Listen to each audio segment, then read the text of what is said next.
This game is a slow squeeze with a nasty finish. Caruana does not win this by blasting Hikaru in 10 moves. He builds pressure, spends the exchange at exactly the right moment, and then lets the king finish the job. Hikaru grabs space early, so white will have to prove that development and pressure matter more than territory. White finally challenges the center. The opening phase is over, and now the real questions begin.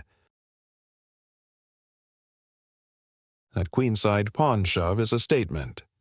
White is ready to bend structure if it means pulling black away from the middle. Hikaru takes it immediately, practical, confident, and now the game has real asymmetry. White develops and keeps asking which black piece will get overworked first. Hikaru keeps everything lined up and refuses to give white an easy break. Here comes the central shove. Caruana is trying to lock black into defensive jobs before the pieces fully coordinate. Hikaru keeps the position awkward and active. He's not volunteering to sit still. Pause here. The lesson is structural. White's advanced center pawn takes useful squares away, fixes a target, and tells both sides which pieces are going to matter most. The tactics disappear for a minute, but the plans get sharper. White is quietly arranging better lanes for the heavy pieces. Black hardens the structure, which means every future break now has to be earned the long way. White buys luft and keeps the position flexible. Now the knight lands in the middle and asks a direct positional question. Who really owns the useful squares? Hikaru answers with queen coordination instead of concession. He is still trying to make white prove everything. White finally commits the rook to the attack. From here the pressure stops feeling theoretical. Pause here. This is why a rook lift is so annoying to defend. One rook move changes the attack from a central squeeze into a kingside problem without giving up support of the middle.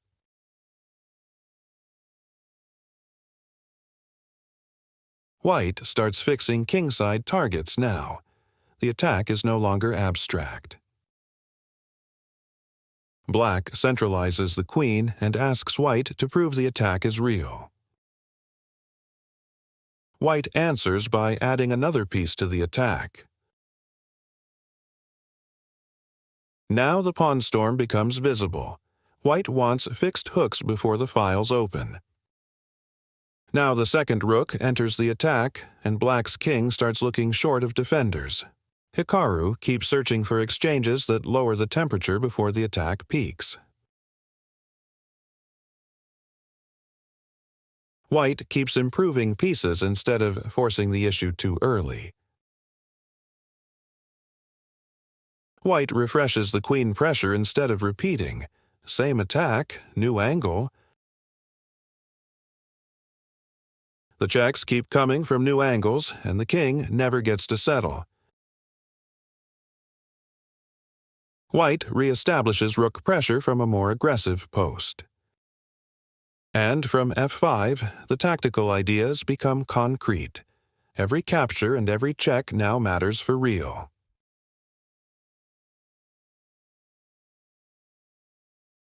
Another rook step, same question for black. How many pieces can stay tied to king duty? The rook pressure returns again. One defensive move is not enough. This looks calm, but white has been loading the F file for ages. One more careful move from Hikaru, and now the tactical bill arrives. There it is. Caruana throws the exchange on f7 to tear open the cover and keep every white piece dangerous. Pause here. Material is not the real scoreboard anymore.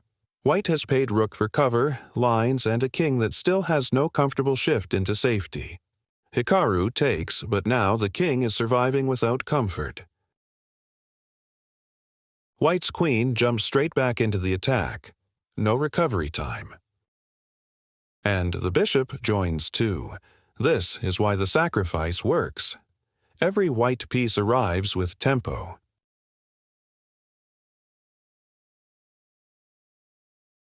Black is still hanging on, but the defense is completely reactive now.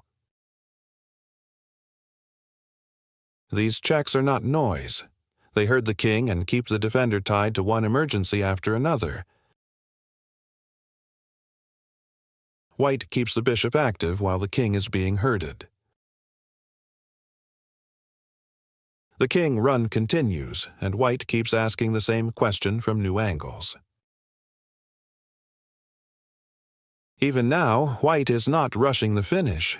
Every check still has a practical job. This is the squeeze after the fireworks. One side keeps improving, the other keeps solving. White improves the bishop again and keeps the squeeze alive. Black invites simplification again, but white's pieces are already ready for the ending. Now comes the grown-up decision. White is happy to trade queens because the ending keeps the same attacking logic. Hikaru accepts, but the board is not cooling off. King activity becomes the main weapon.